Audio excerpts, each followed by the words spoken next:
Okay. Before we have our quiet time, let's all get on the same page.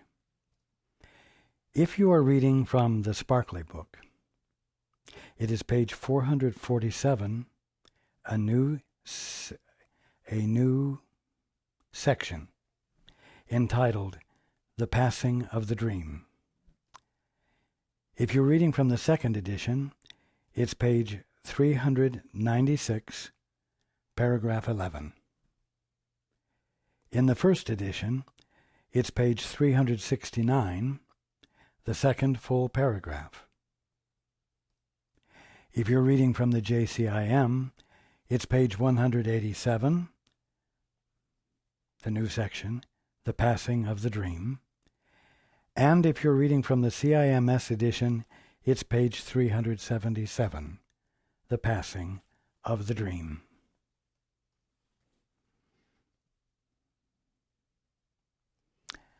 Let's take a few moments to be quiet together.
Good evening,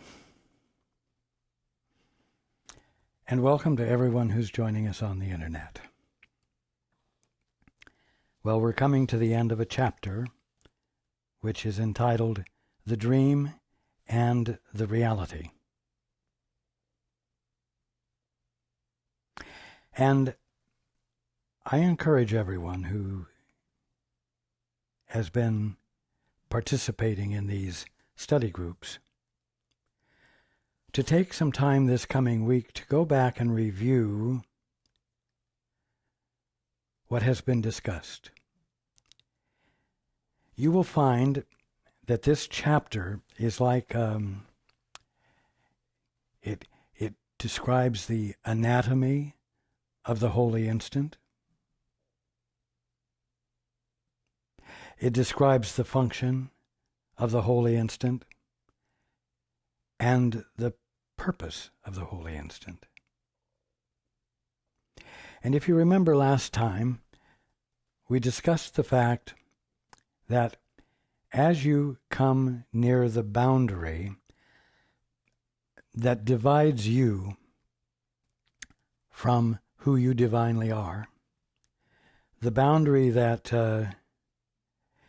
embraces that which you identify as you and you alone, not you and you joined, but you and you alone. You become uncomfortable because the closer you get to the boundary, the more likely it is that the bubble will pop. This flimsy boundary will break up. And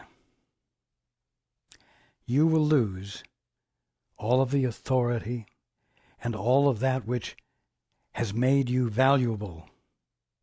You will lose all that you have created, the self you have created, the respect you have garnered from your excellent work, and so on.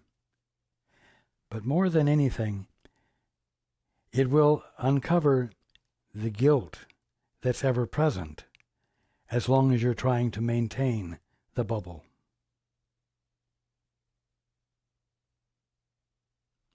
Once you see the guilt, once you feel the guilt, and you don't avoid it, a peculiar thing happens. The boundary of the bubble, before it bursts, becomes less opaque, and you can see light on the other side. You can, we'll say, see through it. And as that happens, it becomes more obvious to you that there's nothing for you to fear. Now the point is that when you arrive where the fear arises, you need to hold on to your guide's hand. You need to hold on to the Holy Spirit's hand ever more tightly, because you have moved toward the boundary because you've been led.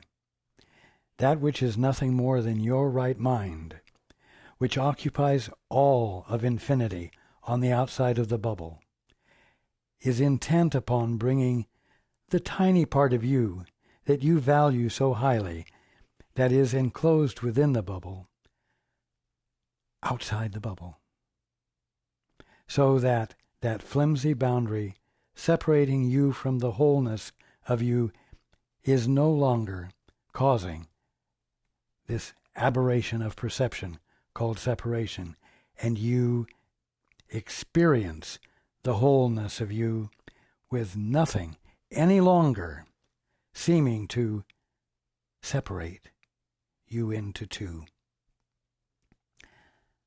Now, you might even find that as you've listened to guidance, as you have reached out in the holy instant to the Father or to the Holy Spirit and asked, what is the truth here? What is reality that fills the inside and the outside of the bubble, and therefore renders the bubble useless, meaningless, and false? When you do that, when you practice the holy instant, as I said, you've done it because the movement toward the boundary occurs because the Holy Spirit or the Father leads you. As a result, you can come to the false conclusion that listening to guidance is not helpful, is dangerous, otherwise you would not be frightened. And that can cause you to refuse to listen, because not listening allows you to move away from the boundary, and you feel more safe, less frightened. You must understand the phenomena the phenomenon here. So that when you experience the fear, you say, okay, Holy Spirit, I am leaning more significantly into your guidance. I entrust myself to you more completely, because I know it is your purpose to move me through the boundary, freeing me from it, and bringing me back into the clear, undistorted experience of reality. We could say the clear, undistorted experience of the world and universe as what it really is, the kingdom of heaven.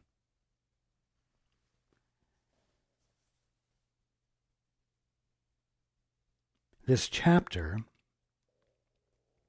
describes the process of the holy instant and how it brings you to the boundary and carries you through. And so, at the very end of the chapter here, we're in a section called the passing of the dream. It could also be called the abandonment of the dream, the release from the dream. Abandonment of the dream is a better choice of words. Release from the dream makes it sound as though the dream has a capacity to entrap and hold you, something in itself that can have a negative effect on you, and that's not the case. You will abandon the dream. The practice of the holy instant is the process of abandoning the dream. The holy instant is the bridge out of the dream, out of the bubble, which in the process of the movement pops the bubble.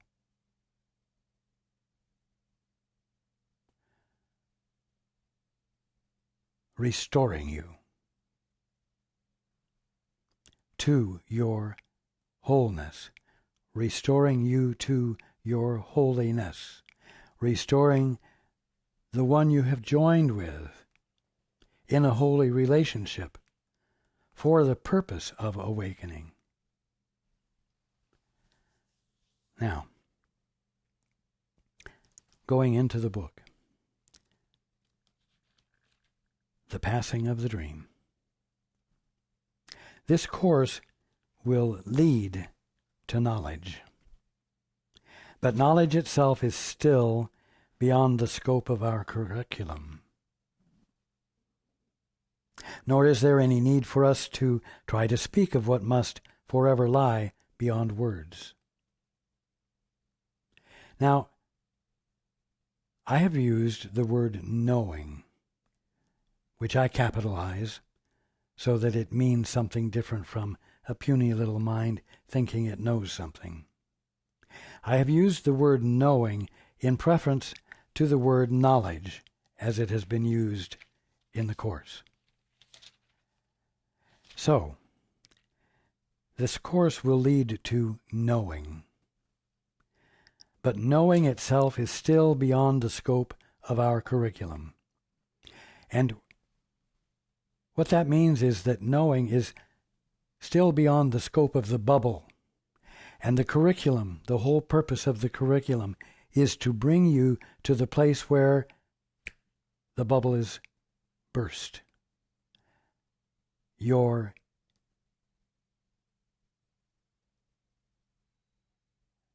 insistence upon joining with the Father or the Holy Spirit and abandoning your isolation.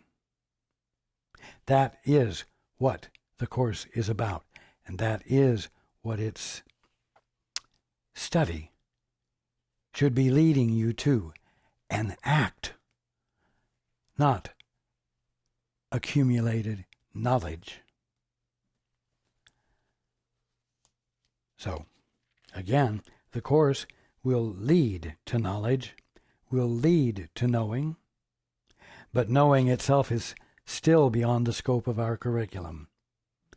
The curriculum is only going to take you to the edge of your decision to be alone on your own.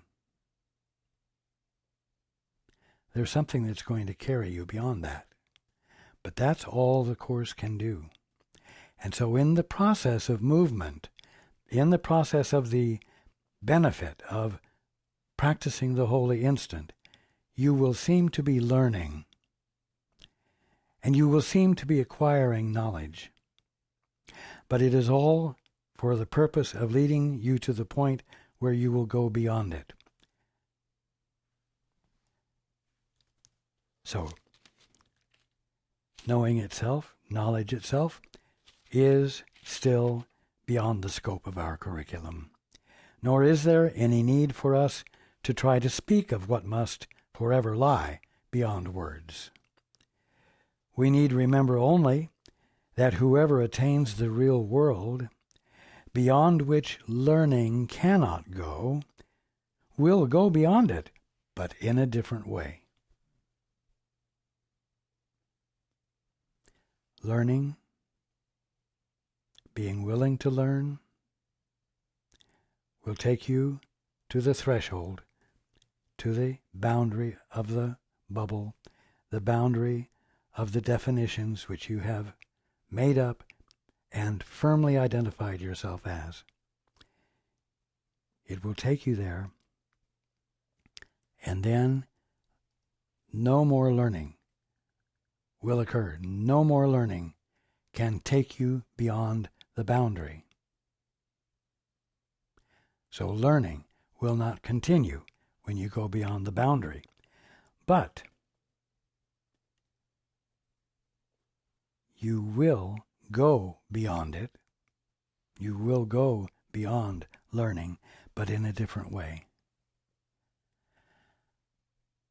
Now, what I'm going to say here is in some ways actual and in some ways not literal. I use it to help explain how you might go beyond the boundary and experience things in a different way.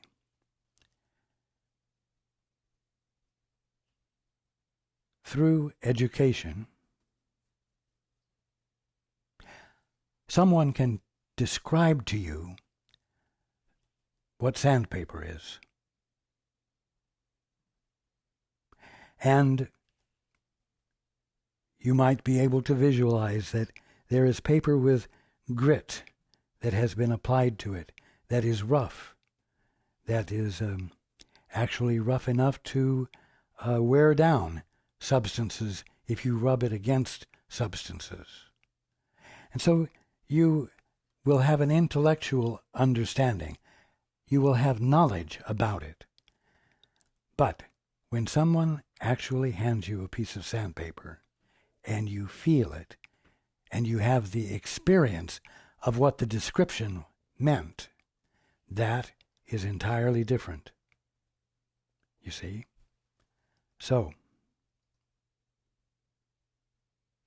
we need remember only that whoever attains the real world, and that doesn't mean some will and some won't.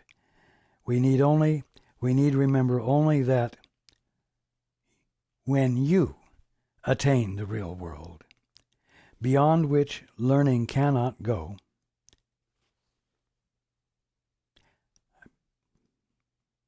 I'll start over.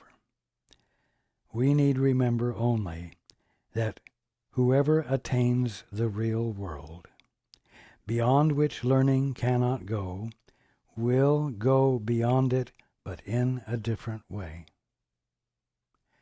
When you move through the bubble, for lack of better words, you will experience God's perspective about each and everything. It will be an experience, not an explanation. You see? The whole purpose of this book And the whole purpose of this chapter that we've just been reading is to clearly express the dynamics and the nature of this movement through the bubble, so that you, we will say, graduate out of knowledge into experience.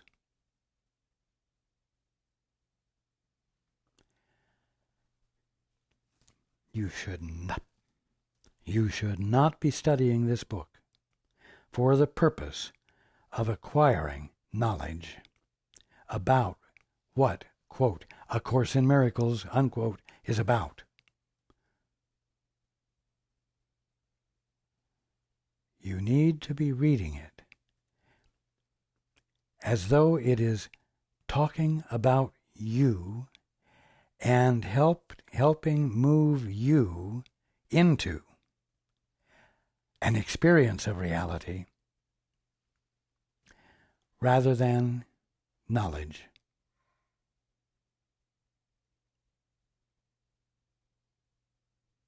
Knowledge is static. It is as though knowledge is set in stone. But the experience of reality is a movement, to be experienced in the moment, to be experienced as you bring your attention to the now, without preconceptions, and with the childlike curiosity to know what's really going on here, so that you might join with the Father, who is out of himself being you. What is the truth here? How do you see things, Father? What is really going on? Where learning ends, we'll say at the edge of the bubble, there God begins and goes forever beyond the circumference of the bubble. Where learning ends, there God begins. And I'm going to say, where learning ends, there you, in your reality, begin.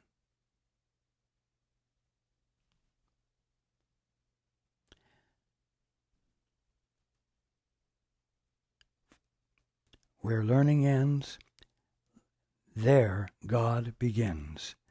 For learning ends before him who is complete, where he begins. Listen to this again. Learning ends before him who is complete, where he begins. Learning ends when you get to the edge of the bubble. If you move through the edge of the bubble, you are at the beginning of God, but having moved through the bubble, you are where God is whole. You see? Complete. And at that instant, the bubble pops.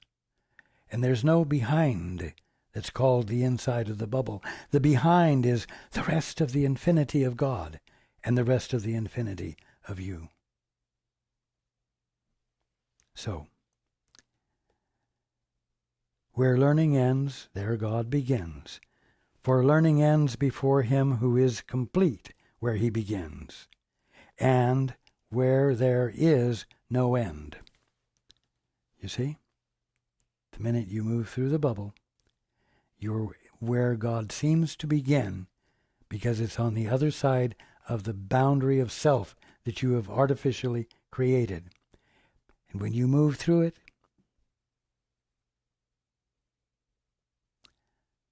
the bubble pops. And where God began is where God also never ends. Because you have shifted into eternity. You have shifted into infinity, which is an eternal now, constituted of the movement of the divine mind of God,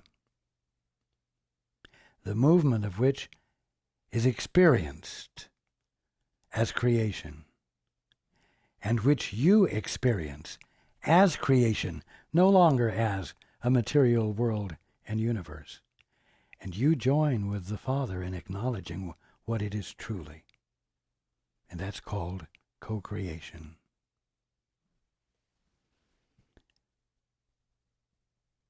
It is not for us to dwell on what cannot be attained. There is too much to learn. So we won't talk about what it's going to be like after you pass through the bubble and experience your wholeness.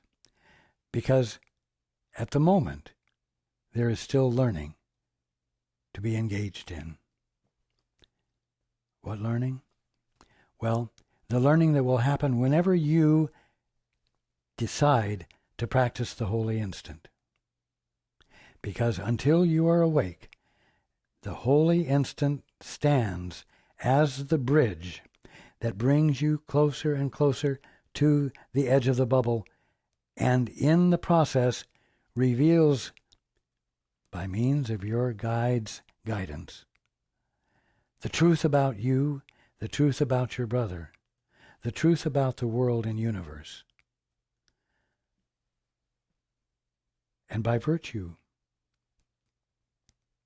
of your standing firmly, hand in hand with your guide, you will be led through peace and fear to the other side of the bubble, where the bubble pops. But there needs to be commitment to stay with your guide, even though your guide brings you closer and closer to what? The nature of the decision you made when you got your divorce from the Father. The last thing you will undo, the last thing, the last element that keeps that bubble together is the decision you made to get a divorce from your father and be independent. And the undoing of that, you must arrive at a willingness to engage in.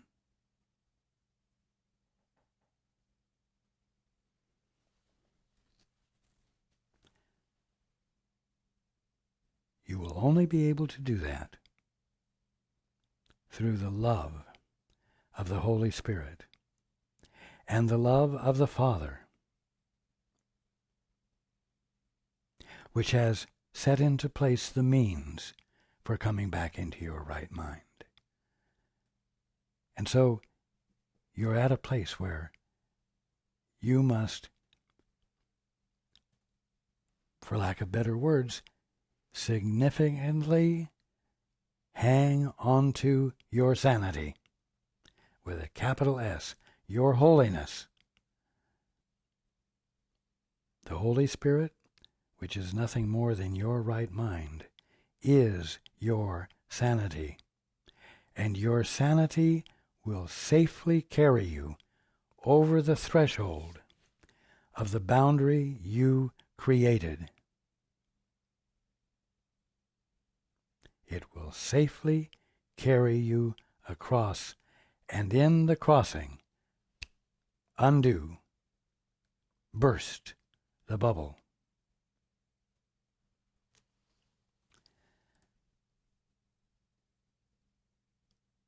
There is too much to learn. The readiness for knowledge still must be attained. And again, that is the purpose of the holy relationship. The purpose of the holy relationship is to attain the clarity of the presence of God in your brother or your sister. Because you love your brother or sister enough to want to see beneath the surface, to see beyond the definitions you're applying to him or her, or the definitions he or she is applying to himself or herself. That's what it's all about. The holy instant is never a place in which separate, individual, isolated, private realization occurs.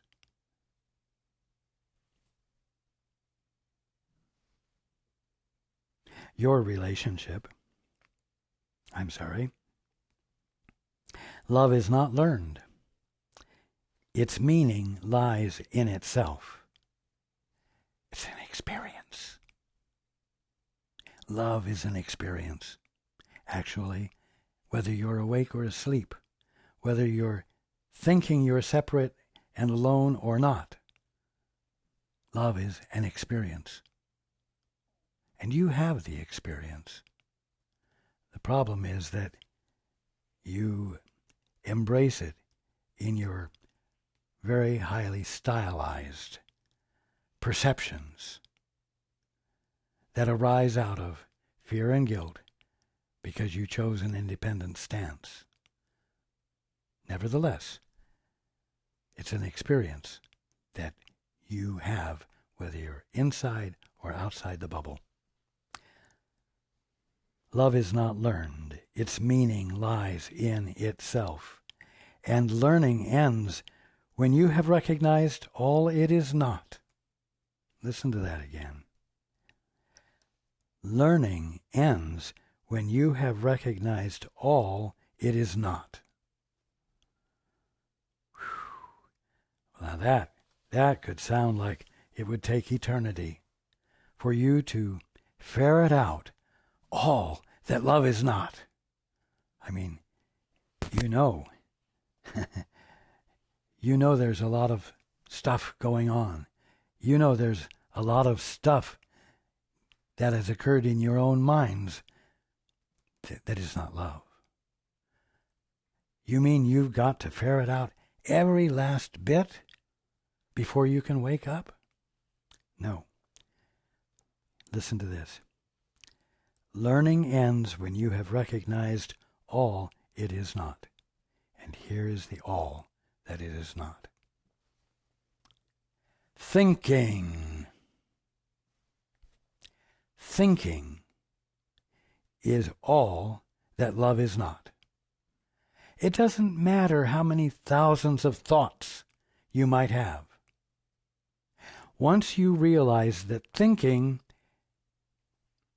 binds you to insanity, once you realize that thinking, no matter what the subject,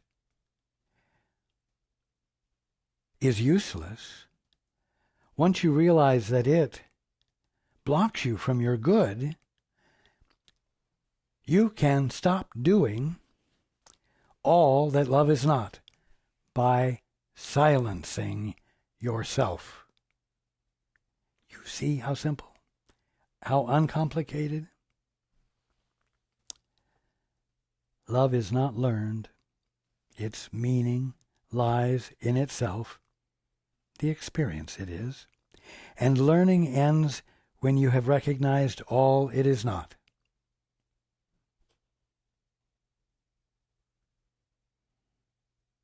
You see, in effect, learning is the undoing of all the thinking you've done.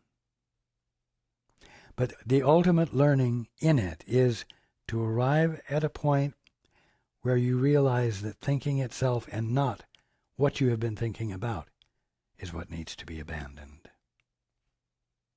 You see, that is the interference. All that love is not. Thinking. That is the interference. That is what needs to be undone. Not a whole bunch of stuff. One thing. Silence yourself. Shut up. And in the silence, ask, Father, what is the truth here? You see? How simple? Love is not learned because there never was a time in which you knew it not. Learning is useless in the presence of your Creator. Well, when you come to the boundary that you have created artificially by means of definitions you have made up and committed yourself to, you're standing right in the presence of your Creator with the flimsiest of films between you and Him, between you, the thinker, and Him, the beer, whose being is supposed to be your experience rather than something you have knowledge about. And learning is useless because in the presence of your Creator, you're in the presence of knowing. You're in the presence of a mind that's not different from yours. And you're not engaged in attempting to maintain a mind separate from his. And so there's no learning that occurs because you've allowed knowing, with a capital K, to simply be in you as you. When you do that, it's an act of absolute effortlessness. It's something that occurs when you actually completely let go of attempting to be independently assertive. When you, in true humility, yield.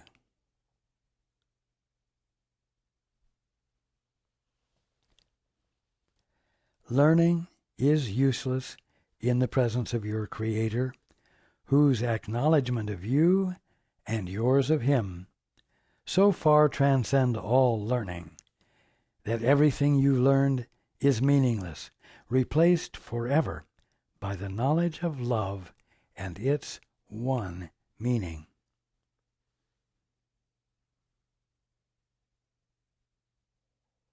Everything that you learned in the process of practicing the holy instant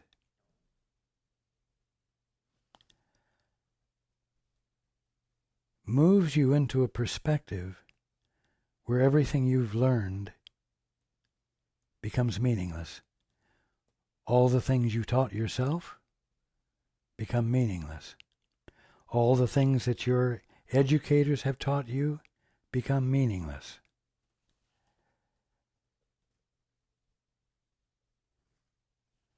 And you move through the bubble. You have experienced the transition, and knowing replaces all of the learning that eventually brought you to the edge of the bubble. The learning related only to your separated sense of self and its return to its sanity.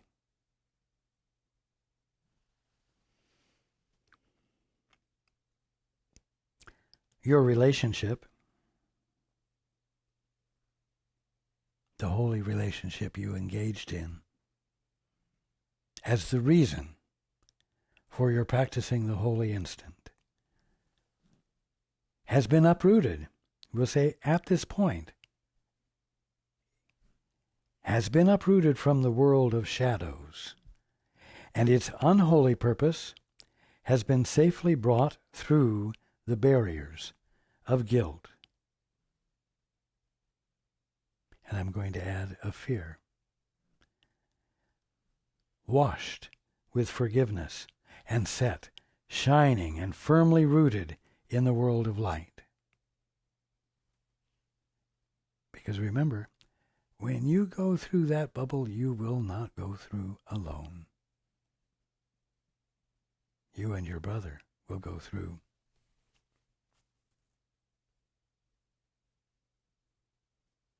And all of eternity and infinity, all of creation, will be blessed by your return.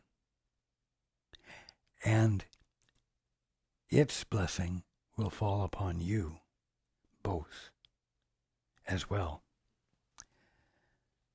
So your relationship has been safely brought through the barriers of guilt, washed with forgiveness, and set shining and firmly rooted in the world of light. From there, your relationship, calls to you to follow the course it took, lifted high above the darkness and gently placed before the gates of heaven. You see,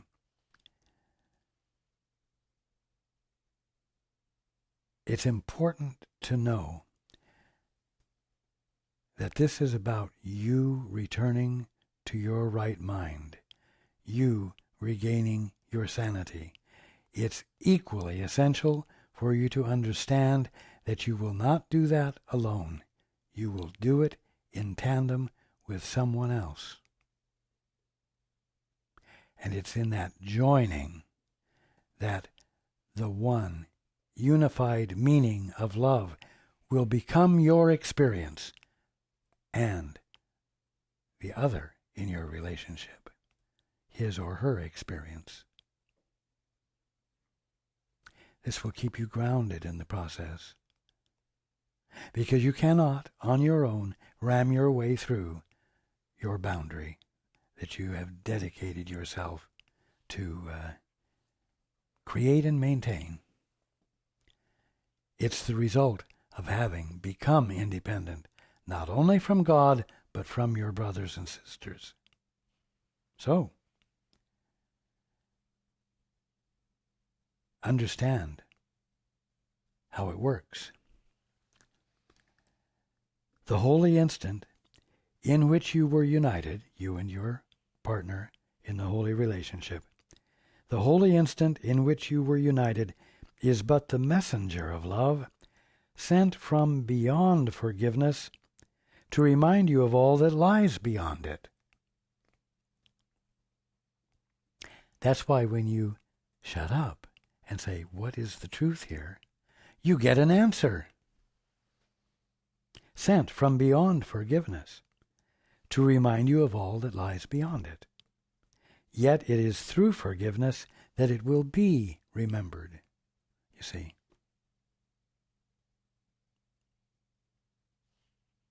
Unity, relationship.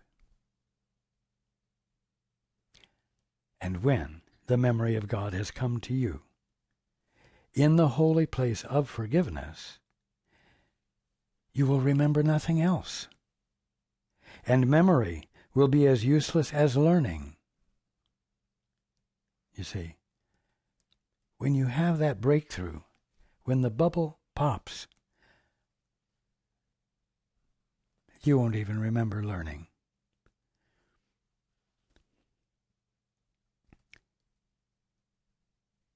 Because that of you which was real inside the bubble is joined with that of you that is real on the outside of the bubble,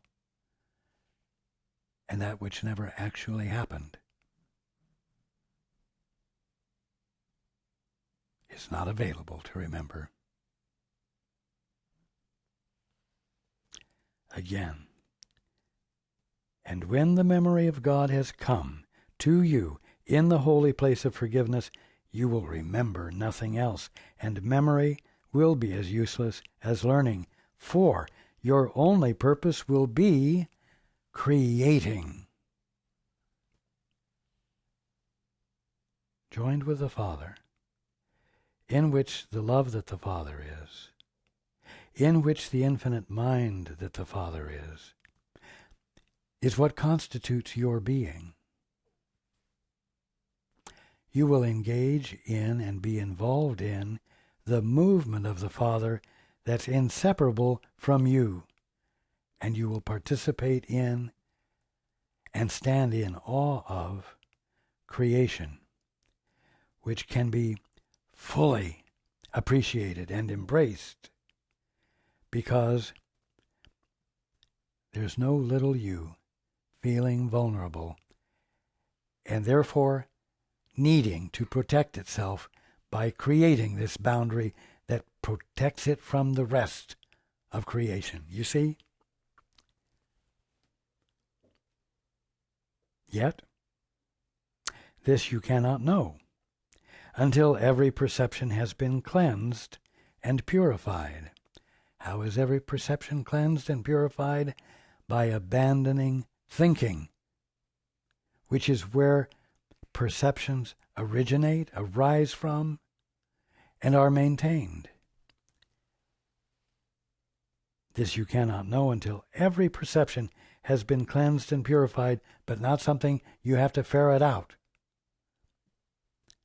It will be cleansed and purified by the absence of thinking, and finally removed forever.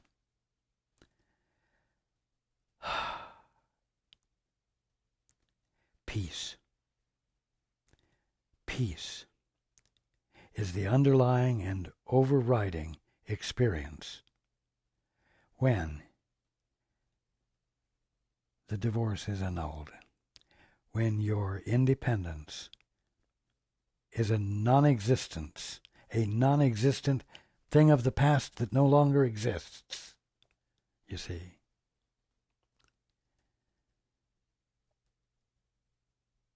Forgiveness removes only the untrue. And this is what you cannot find out if you do not take the hand of the Holy Spirit, that which is nothing more than your right mind, and firmly and steadfastly hold it as it moves you through the apparently fearsome experience of breaking the boundary, which was your initial decision to get the divorce and undo it forever.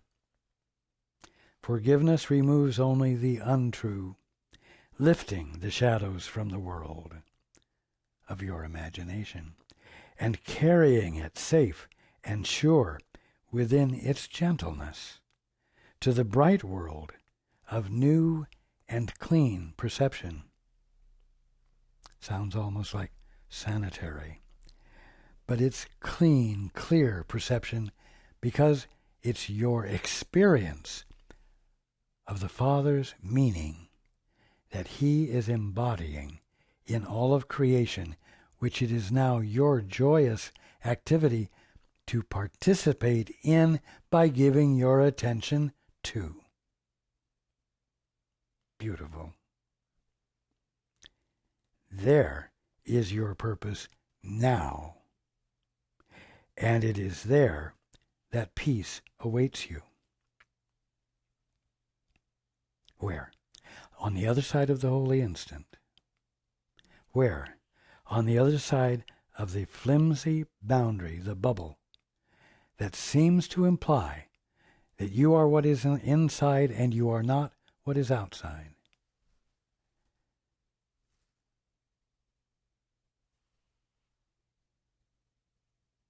Now are we the sons and daughters of God.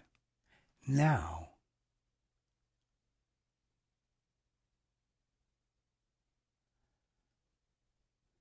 Fear and preoccupation with what you think you'll lose is all that keeps you from daring to do the one thing that will help you cross the threshold, and that is hold tight to the love that embraces you and is called the Holy Spirit, and let it move you through this last part of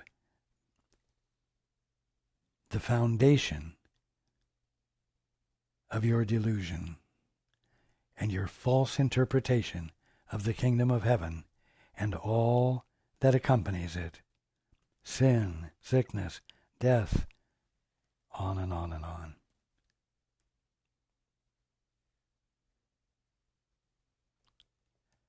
So, the holy instant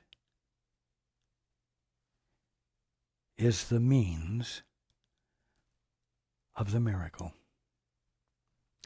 The holy instant, we'll say, is the womb in which the sudden shift of perception called a miracle occurs. And that is the whole point of this book.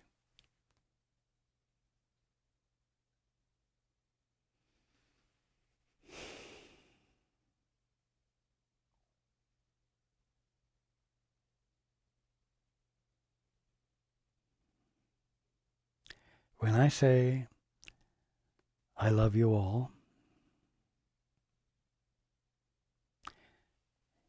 you have no idea at the moment how total it is.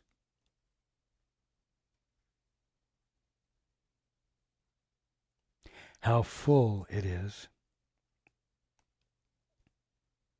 How supportive it is. How healing and transformational it is. But I do. And you will too.